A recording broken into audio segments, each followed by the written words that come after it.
पश्चिम बंगाल भारत का एक ऐसा राज्य जहां राजनीति सिर्फ सत्ता का खेल नहीं है, बल्कि एक लंबी परंपरा है। एक ऐसी परंपरा जहां सरकारें बदलती नहीं, बल्कि लंबे समय तक टिकती हैं। लेकिन सवाल है, क्या 2026 में यह परंपरा टूट सकती है? पश्चिम बंगाल की राजनीतिक यात्रा स्वतंत्रता के बाद शुरू होती है। 1952 जब देश में पहली बार आम चुनाव हुए और राज्य की पहली विधानसभा बनी। उस समय राज्य की राजनीति पर इंडियन नेशनल कांग्रेस का प्रभाव था और इस दौर के सबसे प्रमुख नेता थे बिधन चंद्र रॉय। उनके नेतृत्व में बंगाल ने औद्योगिक और शहरी विकास की मजबूत नींव रखी। लेकिन 1960 और 70 का दशक राजनीतिक अस्थिरता का दौर था। आंदोलन, विरोध और बदलाव की मांग, और फिर 1977 एक बड़ा राजनीतिक मोड़ आया। कम्युनिस्ट पार्टी ऑफ इंडिया के नेतृत्व में वामपंथी सरकार सत्ता में आई और इसके बाद जो हुआ वह इतिहास बन गया।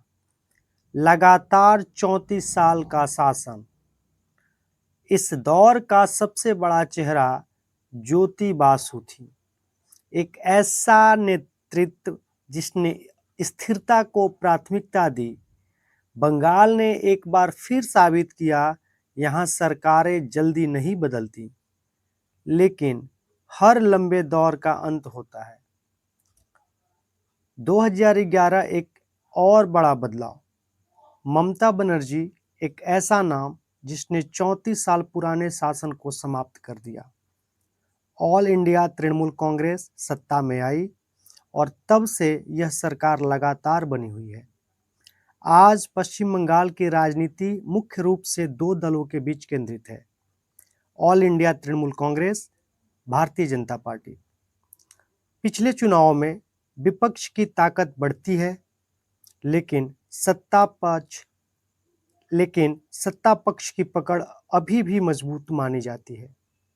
अगर पूरे इतिहास को देखें तो एक बात साफ दिखती है, बंगाल में सरकारें लंबे समय तक टिकती हैं।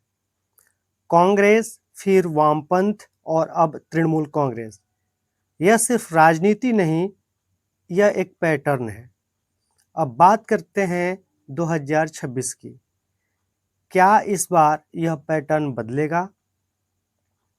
एंटी इनकम्बेंसी, विपक्ष की तैयारी, युवा मतदाता, स्थानीय मुद्दे, ये सभी कारक चुनाव को दिलचस्प बना सकते हैं।